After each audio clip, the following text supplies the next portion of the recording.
Welcome to today's episode. It is Monday, December 9th, 2024, and it is time, as the trees go up, the lights go out, and Spotify gets unwrapped, Dick Van Dyke prepares for his 99th birthday, time to look back at the worst shows of the year. Now, if you've listened to our 92 reviews from this year, first, thank you. We'll put those out in the description for anybody who wants to cross-reference. I hope we provided some framework for your television decisions or just entertained you on your Monday, Friday, and sometimes Wednesdays. Now, every show we review, regardless of whether we both watch the episodes or not, one of us is tasked with being the background researcher, and the other one is tasked with recapping, ranking the show, and that's the ranking that they'll be dealt with. So each of us gets 46 that we're responsible for choosing from. Of those 46, we're both going to choose 5 for our 5 worst episodes and 5 worst shows. To collectively, we'll have 10 of the worst shows and 10 of the worst episodes. Now, you might be thinking whether or not there's some crossover between the worst shows and the worst episodes. And we don't want to be the Oscars. We don't want to be the Emmys. We don't want something to take a run on everything, like the worst show or the best show, having the best episodes. And so we just go 1, 2, 3, 4, 5. That would make this really easy, but at the same time be very boring. So we like to limit it to 1 appearance, maybe 2 if there's something absolutely exceptional that deserves it. Let's start off with our honorable mentions, though. I think we should concentrate on shows that started off very strong and then just fell off over time. Whether we watched more than the first episode for the podcast, it doesn't really matter. If we kept up with the show and we saw it just lose itself, then I think it deserves to be in this category. Not necessarily bad enough to be the worst of the year, but something that someone should keep in mind if they're planning on checking it out. We're also going to try to avoid as many spoilers unless we're talking about the worst episodes where I feel like we have to go into some detail. Sweet Pea is one of the shows I really want to point out. I really, really liked the first episode. Ella Purnell, great actress. She did a great job playing someone who had just been so beat up in life. Everybody hates Raymond. Everybody loves Chris. Like all that, like all the bad stuff that could have happened in her life was happening that day. Her dad died. More stuff happens. And she ends up being a murderer. That's not really a spoiler. And it worked great. But then episode 3, 4, 5, or 6 come along and it just loses itself. The show becomes something way different. I know it's based on a book that you read. As someone who read the book, it seemed like the more that it strayed away from the novel, like by the end, it wasn't even the same type of story. Yes. It seemed and like there are more of the shows that follow that same thing because I read a number of these books and more often than not, the book is better than the show. Yeah. Masters of Air actually beat that, I think, because we did something different and it was based on a lot of different stuff. But Disclaimer was the second show that I would put in my honorable mention for most disappointing. There should be a disclaimer on it because the first episode is so well directed. Alfonso Cuarón does such a good job and it's so entertaining that I forced myself to watch the rest of the series, and I had to by the 3rd, 4th episode because the character arc of the main antagonist in this makes so little sense by the end that it just kills the rest of the plot. I remember you really enjoyed that because pilot. I was like, even in the boring scenes, that was the worst that I could say is there was too much sex and it was boring. That was the main flaws of the first episode. But overall, it was still so engrossing because the backgrounds were so cool and it was shot in Italy and it just looked amazing. And then it just, no, like you can't defend after a certain point why the story takes the arc that it takes. Any from you? Uzumaki. I thought that the first episode was stunning, and I was like, this has a chance. It had a 9 on IMDb, as you stated. Right. And now it has something like a 6.7. Once you got to episode 2 through 4, the animation, which was the thing that was so great in the first episode, it looked like it was PS2 characters. It looked like there was PNGs that were being dragged across the screen at some point. In fact, I'm sure that's what they did at it. It just lost its way entirely, and it was probably the most disappointing show this year. Could the first episode still be on your first best episodes, though? That's interesting. Okay. And then also I want to say shows that I expect to be or would expect people to think would be on our list, but aren't. Mm-hmm. I can tell you those right now. Universal Basic Guys, I gave a decent review to. I remember. Because I did not like the animation style. I was grossed out by the animation style. I couldn't watch the second episode of it, but I found certain parts of the first episode endearing and funny despite everything else. And so in all good consciousness, I cannot say that is one of the worst shows of the year.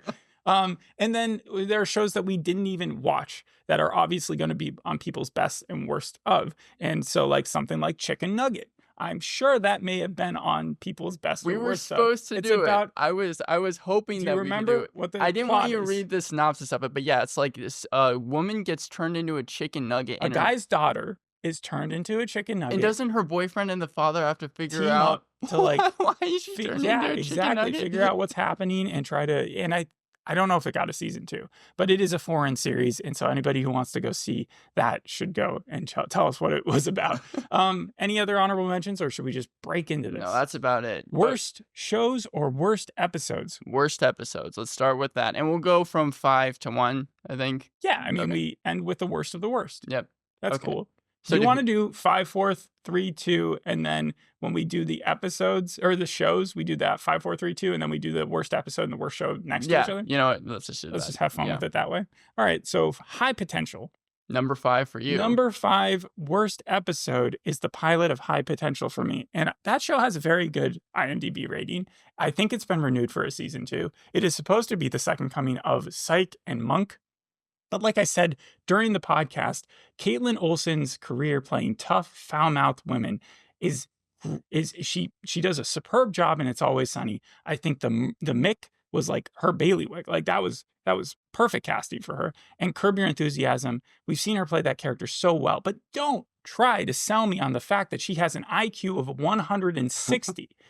Lazy enough not to be able to hold down a job as a janitor for the LAPD, but responsible enough to raise 3 kids and solve her husband's disappearance at the same time. Like, they tried to do everything with this character because they were trying to cram in as many interesting concepts. And for some people, it obviously sold them. And for me, I just could not buy the plot holes and just how goofy a premise that idea is. Had she just retained her, I'm going to be a kind of responsible but still cool aunt type of thing that we saw from the Mick, then I would have probably put this show as way higher. I remember you said that you wanted it to be basically the Mick 2.0. Yeah. It's based off of a foreign series of the same thing. But yeah, I think that you gave it a pretty low score. Yeah, I gave it a very low score. And I also think that, like, it's not the fact that I don't like quirky comedies that delve into solving murder mysteries. I really liked Elsbeth. Elsbeth was great, but this isn't that.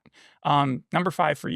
Teacup. The Chenoweth family and neighbors search for their missing kid Arlo in the pilot. And I should say that all the shows I have on my episode and shows list all have a tomato on Rotten Tomatoes. Are they all shows or episodes that you read the book that they were based off of? Because you did with Teacup, right? Or at least a little bit. I read a little bit of the book. I know that you read the full thing, but Indeed. this is another case where it strays so far away from the novel. It's very limited in one location. It feels like it was a horror game cutscene that I couldn't skip because of just how boring it was, how sluggish the pace was. And whenever someone walked over that line and got ripped to shreds by, I think, aliens, that's when the show was awesome. But aside from that, it was tedious. It was really inactive. I mean, again, the full first episode is them trying to find this missing kid, Arlo, who I don't really care about in the first place. Missing kids. Keep that in mind because I also have a show like that. Okay. Number 4 for me, or unless you're not. Yeah, I'm done. B4, which was Billy Crystal's and Apple's team up. His return to television,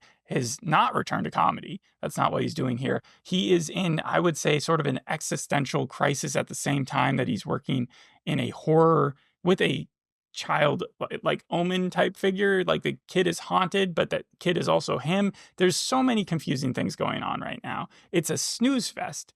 And that pilot to me really just was a huge disappointment. I mean, that's one of those where I expected there to be a certain amount of gravitas because of it being on the Apple thing. And I'm sure they had a big budget, but spend some time on that script because it's just about a big monster that no one can see except for this kid who sometimes speaks Dutch from like the 1700s.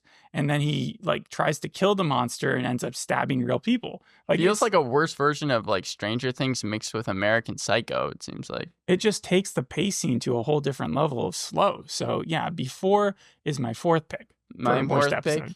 is actually this pick was upgraded because originally this was on my worst shows list, but I saw a couple more episodes and I think I have like 1 or 2 more in the season, but Agatha All Along. I mean, downgraded. Well, I mean, it was upgraded in terms of it's not as bad because I consider the shows to be worse than just the worst So this episodes. is retaining its low rating despite the fact that you think the show got better. I do think that the show got better, yes. So Okay. that's why I am placing the pilot because it's 3 years after Agatha Harkness is put under the spell by Scarlet Witch, and I just felt like the show was not funny. It was kind of cool at first with the detective series, starting off with like the first 20 minutes, but it stayed way too long. I did not like the teen. I really was not a huge fan of the characters. We didn't need more of Mrs. Hart. I thought that she was fine in WandaVision, but we didn't need her to start joining this journey in this series. Or Jennifer, played by Cecilia Sameda. I did not like her either. It just seemed like a fantasy adventure that was corny and like it's supposed to be corny. It's Disney though. Like again, this is one of those shows where you watched it. I think I also watched that pilot, and I thought it was better than you did at the time. But I think you were expecting like WandaVision, right? Something like that, yeah. And I will agree, WandaVision is much better. Loki, when it started off, is much better. However, this show was always supposed to have a little bit of hokiness to it. But when it's like they're all in a circle and they start singing about... It's a musical, right? And you had like one of the biggest Broadway performers. I'm not here to debate whether or not you found the first episode to be one of the worst episodes of the year, and it turned you off from watching the rest of the show, which you wouldn't have seen but you found out that it had higher ratings, and so you wanted to figure out why that was. By the very end, the mystery of who the kid turns out to be and all that stuff, I think it's interesting enough for Marvel to have and those are the episodes I'm talking about. But even Aubrey Plaza as a villain, I feel like her kind of lightness wasn't really even that. She should have been more of it. Maybe I liked how Agatha's character had been just trapped in that house for so long and didn't even know it, especially when she got in the car to drive away. For me, I just feel like Marvel shows, even I think that they've had a dip in quality, but I think Agatha all along is even worse than some of those. Mm-hmm. Yeah, but number 3 for me, I think, is much worse than the Agatha show. But this is the pilot to The Veil, where we are introduced to Elizabeth Moss, not as a handmaid's tale maid, but instead as a cocky secret agent who goes and saves a terrorist from a refugee camp to then bring her across the border and try to, team up with her in a buddy riff that feels very fake at one end and upsetting on the other, given that this is a terrorist and it's not a comedy. This one really aggravated me. And I think on the list of all the ones that aggravated me, it was this and maybe my worst show top one. I remember you gave it where I wanted to turn off the episode halfway through. You gave it like a 2 out of 10, I think, when we did this. Was it a 2 or was it a 3? I don't know, but it's significant. It deserves to be here, and I do not recommend anybody watch The Veil. And The Veil, honestly, probably could have been on my worst shows, but I didn't see enough of it. Maybe it turns out spectacular. I don't know, but okay. Number 3 for you. Manhunt. Anthony Boyle's performance as John Wilkes Booth can't save this boring series. It gets needlessly convoluted, messing with timelines and changing events, and it just felt like it was bogged down with wordy dialogue, and the pace is sluggish. I'm taking that from the New York Post review. Yeah, but you gave it a 4.5. And a 5 out of 10 is average for us. I wouldn't necessarily, I gave this show a 7 out of 10. You read the book more recently than I did, but what specifically, if you would pick on one moment that you think that it really just killed history, that it just did not did it make John Wilkes Booth too lovable? I mean, no. What was the big problem? So the first 100 pages really focus on the attack. You get a good, not only do you get Abraham Lincoln's assassination attempt, but you also get. Oh, that's right. You also didn't like Hamish Linklater, did you? Yeah, but his voice was like that. But I'm also talking about. I'm trying to remember the guy's name who goes into his house and he tries to start stabbing him on the bed. The guy who had the neck brace that we see. Yeah, and they completely cut that out of the first scene. We see what leads up to that, but we don't actually see what's inside. They gave away the climax before they got to. In the book, it gave us a lot of information before it got to that scene, I believe. Right. Well, it was about 60 pages or so, but that was my favorite part of the book that I read. I think it's supposed to be. It's multiple assassination attempts. It wasn't just John Booth going after Abraham Lincoln. And the first 15 minutes, I think, of the series are fine. But then, again, really messing with the timelines is what got me annoyed, because suddenly we see Abraham Lincoln get shot. Then later on, we get years back where he actually was there and he's talking about trying to find someone to go with a play with. It's it just felt like they were using the facts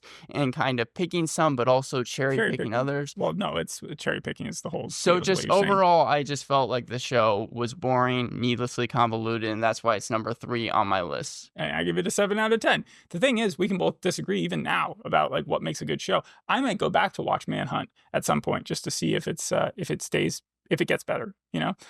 Davey Jonesie's locker. Davey and Jonesie's locker. Yeah, Davey and Josie's locker. The pilot was enough for me to figure out that this was the second worst episode of the year because it's a multi-universe show with a production budget of marbles.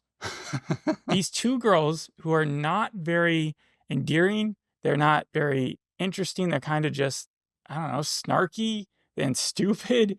And you would think sometimes that's funny. I mean, in what's that British series where they have superpowers? That's extraordinary, right? Yeah, extraordinary. They make it work, but maybe this needs to be British because these two girls, they end up in all these other versions of their high school, and both played by like late 20s, the girls in their late 20s, I think. But and it's so discount. The series feels like it could have been made as a YouTube sketch, and the funniest jokes I would think is like when one of the versions of the teacher that was helping them is a dog.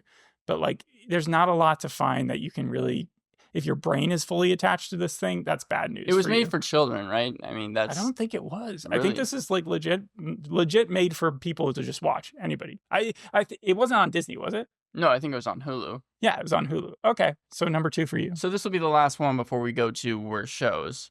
Yes. Yeah. But The Agency, so snuck in right under the wire. I could fall asleep to this show. I know that you called before a snooze fest, but that's actually the word that I used to describe this. I felt like it was so boring with this pilot. I didn't care about Martian. I didn't care about Samia. There was no interest. The action is lacking. It felt like a soap opera with how much time we focus on Martian's love life. You haven't even seen the original. And it did great. It's renewed for season 2 after being the most streamed Showtime series. But it just felt like I like how Michael Fassbender is in the show. I mean, he's someone who does movies. It's cool that he wants to do TV, but it just felt like it was a worse version of 24 or any spy show you can think of. Felt like the most cliche dialogue. I couldn't stand it. I don't know if it was the most cliche, but it definitely felt like one of many. Like one of many series that you could tune into nowadays of a mid-level spy work with a famous person attached. Worst shows of the year. Number 5 for me. Do you have any guesses about my picks? I don't know. Okay, yeah. Citadel Diana. So we did Citadel a few years ago, and I did not like that because of the huge glaring plot thing where like they're able to delete people's brains halfway across the world via the cloud, and then they have to work on getting it back. This takes that and goes even further. There are so many tropes, but bad haircuts as well, super contacts, and weapons that can make themselves. These missions are pointless because of the crazy technology that's out there. Feels a little bit like Kingsman on steroids. Honey Bunny showed that it could be much better. Which is interesting because Honey Bunny came out only like 3 weeks after Diana. I know, and at that point I was like really, really sick of watching Citadel shows, and so tuning into Honey Bunny was a breath of fresh air. One pro was that the main actress in Citadel Diana, though, played her younger self unrecognizable. Half the reason I think they gave her that terrible haircut for the majority of the show is just so that when she played a younger version of herself, you would be amazed that she's the same actress because they sold that. So good for them on that. But this is probably one of those universes where they need to kill off certain citadels. Let's stick to just one show and make one successful one and then decide to branch out. One of my favorite facts about the Citadel series, though, is that they have all of the different writers from Diana, Honey Bunny, and even the original. It didn't help. Well, they all like kind of have these writing meetings, you know who works, and it like a lot of these shows follow the same track of like failed multiverse shows for me. Oh, well, you talk about that. I can get to my number 5 pick. Go ahead. This will not be having a second season, but I don't think it's supposed to be a miniseries. It's The Acolyte. So another Star Wars TV series is actually taking this number 5 spot. Last year it was Ahsoka. However, Ahsoka was better than this. The last few episodes, which I did skip through, were really boring, slow, and predictable. We even made, and I won't say what they were, but we even made some predictions in the first couple episodes of The Acolyte that ended up being true because well, of that's course a good thing. They were. Well, no, it had an enormous budget and squandered it. It lacked the narrative punch you would hope that would come from a Star Wars series. And at this point, I continue to watch it. because I was like, what if everybody's wrong? I want to find the show everybody gets wrong the entire way through. Well, the first few episodes weren't even the worst. Originally, this wasn't going to be on the list. It was when I saw the later episodes where I was like, this show is just so bad. And thank God for Skeleton Crew, because it kind of put... just saying because of who we find out the ultimate villain is? That was one of them. That's kind of what I was talking about when I was saying it was predictable. But also, Skeleton Crew put back some faith in Star Wars TV series, but the Acolyte, it's like, how much money did this have for every single episode, and this was the quality that we got for it? No. It does occur to me that if we really, like, if these are the worst shows and we're not recommending them to anybody, then why are we not spoiling, like, what happens? But that's a discussion for later. So Dark Matter is my number 4 pick. This is another multiverse show where Apple had a huge budget. You had the Egerton guy, right? And a ton of other people, Jimmy Simpson and so many, the main lady from so much else. The City of God, and you're talking about Joel Egerton. No, I was talking about his wife. The lady who plays his wife was a famous actress throughout. And it fell on its face. Like, Apple's done this thing the last few years where it came out with sci-fi series that should be really cool. Invasion is about aliens invading the U.S., and they had a huge budget and they had professional writers. Dark Matter is supposed to be about this genius world jumping, like, he could have been a Doctor Who. He just jumping through worlds of his own fanciful fiction. Like, all he had to do was think about them and he could be there, like a jumper type situation. And instead he just gets stuck and he murders people and he just gets tied down in the stupidest things, and we see like half an episode taken over with a snowstorm. Be creative, do something different. This show was a real disappointment. Number 4 for me was Presumed Innocent. Rusty Sobek, a prosecutor, becomes a prime suspect in the murder of his colleague Carolyn, with whom he was having an affair. That part in the series is the only thing that was similar to the book that it was based off of. Everything they did change the ending, yes. Yes, they changed the ending, but also they ended up taking one of the biggest antagonists from the book, Raymond, and made him a good guy, so much so that he's Rusty's lawyer. Mm-hmm. It didn't make any sense. They decided to add a kid and then age him up, but Rusty still speaks to them like they are 5. They included a needless murder subplot with a girl named Bunny Davis that's not in the book, that just was there, it seemed like, to pad time.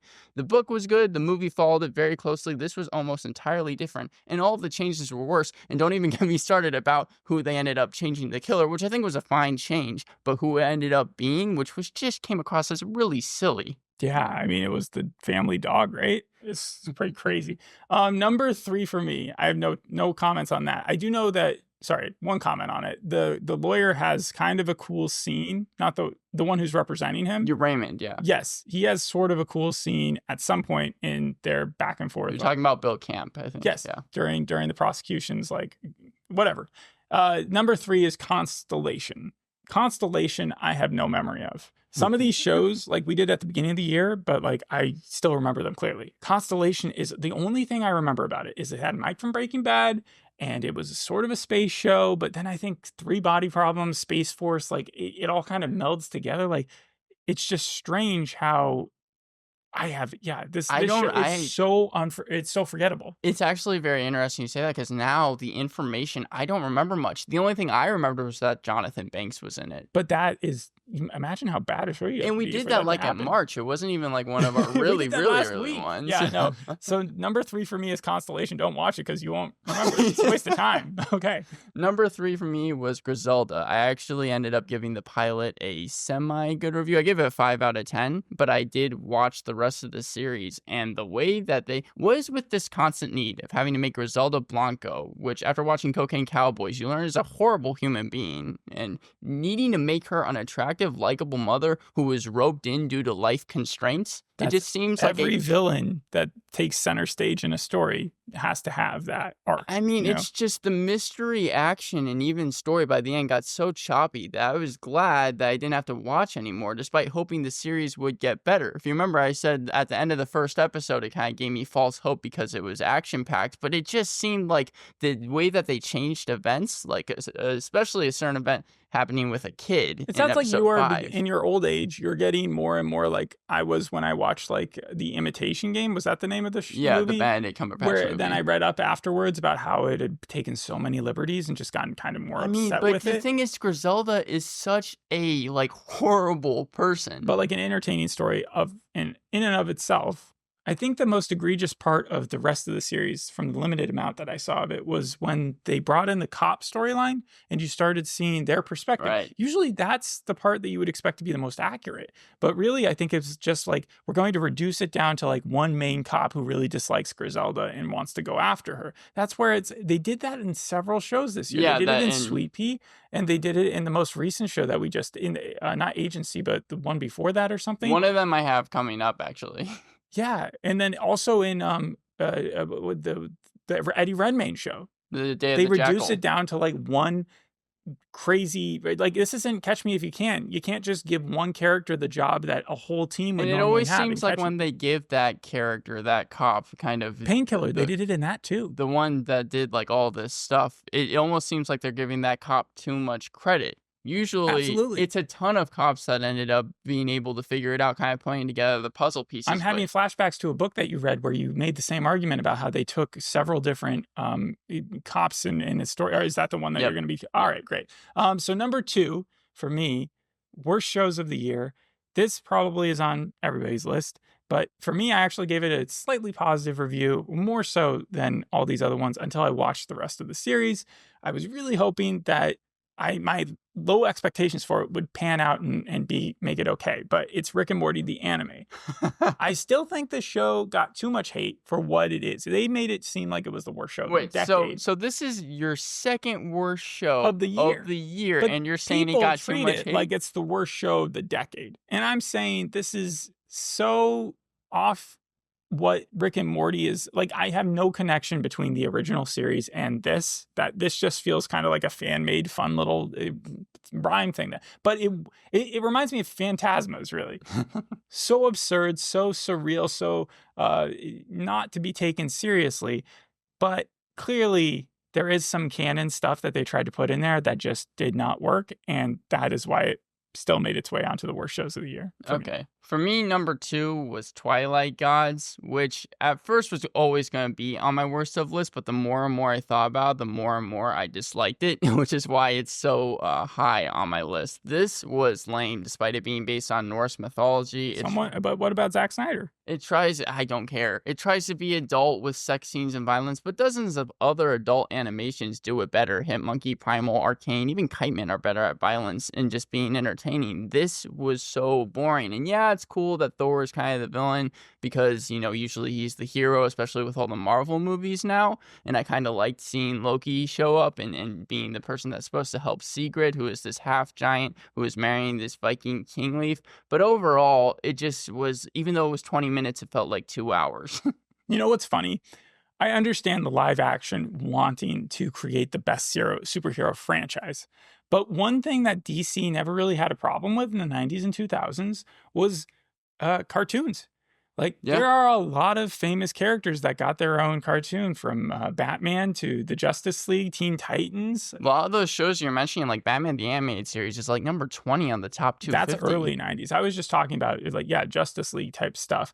And I don't know why we are so wanting the live action directors, who are hit and miss anyways, the Zack Snyders, to then come in and start making cartoons that kind of meld universes and sometimes have he has that deal with Netflix, Loki in there, and it seems a little odd because if you think back to the mid 2010s, we had the Marvel TV shows, which were really dark, but the Marvel films that were really light. And then on the opposite side, you had the DC films in the 2010s that were really dark, and then the TV shows were really light. And then DC still are with Harley Quinn and Kiteman and stuff. They still do have an avenue for funny, but with what what's his face just came out with, the Peacemaker guy just came out with, James Gunn, with his own version of Suicide Squad as a TV show. Creature Commandos is what it's called. Yeah, right. And it's just overload. Yep. That's how I feel. Okay. So final 2, which is the worst of the worst for worst episode and worst show of the year. So let's do worst episode first. Worst episode for me goes to Brilliant Minds. I gave it a 2 at the time, and this is the pilot. It was based off Oliver Sacks. Right. Incredible career. But the show has the main doctor, played by Sylar, played by Zachary Quinto, yes. And he, in the first scene, solves Alzheimer's. And then he follows up by treating CPS like it means nothing. He is immature to his colleagues, and his interns make his maturity seem like he is like they're even worse than him. They treat it like high school. I think the end of the episode was the fact that this woman was experiencing Capgras syndrome, which wasn't going to go away. She was kicking her kids out of the house because she thought that they were aliens, even though she knew that they're not. She also believes 100% that they aren't really her kids. So instead of having them just go live with the dad, which was never explained why they couldn't do that because the dad was alive, they instead had Zachary Quinto's character go over and beyond to try to make CPS okay with the mom adopting or keeping her kids, even though she 100% doesn't even want them. Like, she was planning on committing suicide like the day before. And then also the only treatment they were really giving her was like, they're going to call her at the beginning of the day and make sure that she recognizes their voices so that when she sees them the first time and thinks they're aliens, that they will be. These are young kids. They cannot protect themselves, that the mom goes crazy at some point. And so I remember I just absolutely despised the pilot of this series. I thought it did not set up well. Number one for me, we kind of hinted at earlier, but it was Under the Bridge. It puts Rebecca Godfrey, the actual author of the book that I read, Under the Bridge, as the main character of the series. Oh, yeah. It took the author and despite her not being in the nonfiction book that she wrote, but it made her the main character. And she's interacting. She was interacting in real life with these people. She just wasn't part of her own story. Yeah, well, okay. So the show deals with a murder, like an actual murder that happened. But my biggest problem was that they changed some characters, like Dusty, who is not a good person in real life. They changed her character to be the most morally conscious in the series. Mm-hmm. But on top of that, Rebecca Godfrey is having discussions with them, like right after they did the murder. When I think in the book it was like a good couple years afterwards, probably decades afterwards, and she's interacting with these teens. It's never really explained because that's super strange. And then they also decided, she said, I remember at the time, that it was part of the reason she was able to get as much information as she was and get through some of the stuff that journalists were being barred from, was because she looked young enough to kind of be part of their friend group. And so she was hanging out with these people. In the series, Rebecca Godfrey is well into her 20s, probably early 30s, something like that. I think she was too as a journalist, but she looked young enough to be partying with kids. Yeah, so I mean, it's like that Detroiters. That just reminded me. She's going to parties with like a ton of teens, and she's like drinking alcohol. Yeah, it's that Detroiters episode where he turns into a teenager, and then you have all those creepos coming in. The book was good, but this just felt like it didn't know what it was trying to do. So yeah, number one on my list of episodes for sure. And that was just the pilot. My full episodes list was just pilots. When you invest so much time in a book that you really want to see, like, people take that book and transform it into something good, and then you see them just bastardize it. That's sort of what happened in my number one as well. Expats, Nicole Kidman stepping in for the main character in that series. They changed about 50% of the book, and they took what wasn't really supposed to be a mystery series about a child who gets kidnapped. That does happen in the book, but the child in the book isn't even given a full name. They just refer to him as G, I think, because he isn't supposed to be the focal point.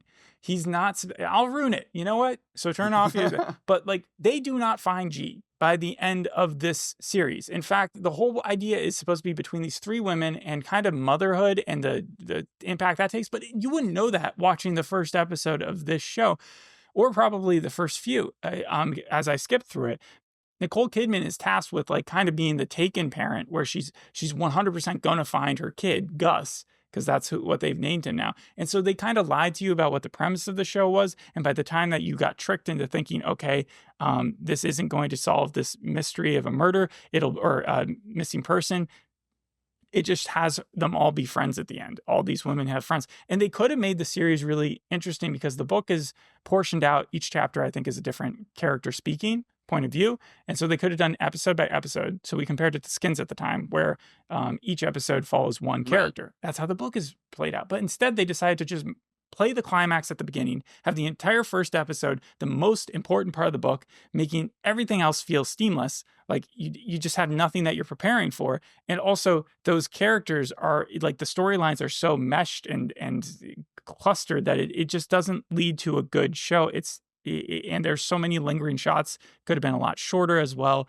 Overall, my worst show of the year. Okay, so my worst show of the year was Knuckles, because a little bit of Adam Pally goes a long way. He's usually kind of unlikable when he's the main character. It's the same thing So here. it's Adam Pally's fault for the worst show of the year for you? Because even though it's called Knuckles, we're following Adam Pally for a majority of the series. What's his name? Like his name Wade or something, right? Yeah, Wade. But like Knuckles is barely in some of the episodes. He's in it for like 2 minutes for some, and it's not even anything important. They're doing this Tournament of Champions, which ends up being a bowling tournament that Adam Pally has to do against his dad. And it just seemed like it was such kid-friendly humor. The villains are hokey. The performances are nothing amazing.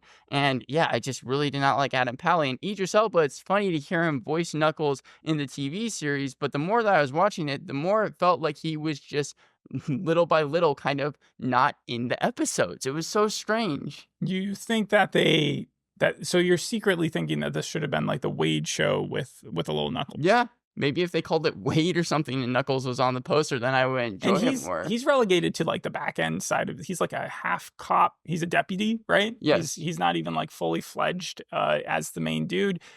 Is James Marsden's character in the Sonic movies, he's not a deputy? He's not in the episode. He's not in the first episode. No. Is he a cop though? Like, is that his job, or is he like a firefighter? I just remember the second Sonic movie had him like on vacation, right? Yeah, he was going to a wedding. And Wade stayed behind. Yes. So that's where he became the main character. And then this Knuckles series, was it the fact that like just the bad guys in that, I think, found like most of the time they find a hair and then they use that hair to like fight whatever those hedgehog things are. Yeah, it was the same type of plot that was shown in Sonic 2 with Jim Carrey. But here it's just like the villains I did not care about. It reminded me of Umbrella Academy, I think. Because you had like Sonny and whatever his face was. And the first episode, it's fine if you thought the first episode was good because you have like Sonic and you also have Osborn. Yeah, I mean the people from the Had they saved that to the finale though? If you could only have one and then they had Sonic come in at the last second and save the day, would that have made it better? Probably not. There was really, I don't find a reason for the show why it had to exist. Yes. And season 2 has not yet been confirmed. All right. But it wasn't the animation style that got you. No, whenever Knuckles was on screen, I enjoyed seeing him. Okay. So more Knuckles. So to conclude this, let's run down the episodes, the worst shows really quickly. High Potential, the pilot, was my number 5. Before, the pilot.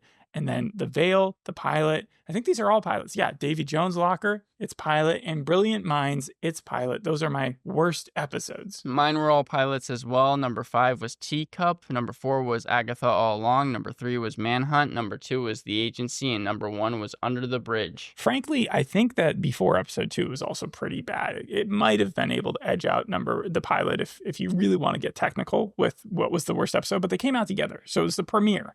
Worst shows. We have Citadel Diana at number 5. We have Dark Matter at number 4, Apple series. 3 is Constellation. I don't even know what platform that's on, and I don't really care to find out. Number 2 was Rick and Morty, the anime, and then number 1, Expats. And for me, it was number 5, The Acolyte, number 4, Presumed Innocent, number 3, Griselda, number 2, Twilight Gods, and number 1, Knuckles. Okay, so that'll wrap it up for this year's worst shows. Be sure to tune in next Monday when we release our best of, and that should be more fun to talk about, I would assume, because I'm very motivated. Do you have your list ready? I have mine. I'm staring at my list right now. I've got it right here. Thanks for listening. We'll see you on the next episode. Hope you enjoyed this one. Bye.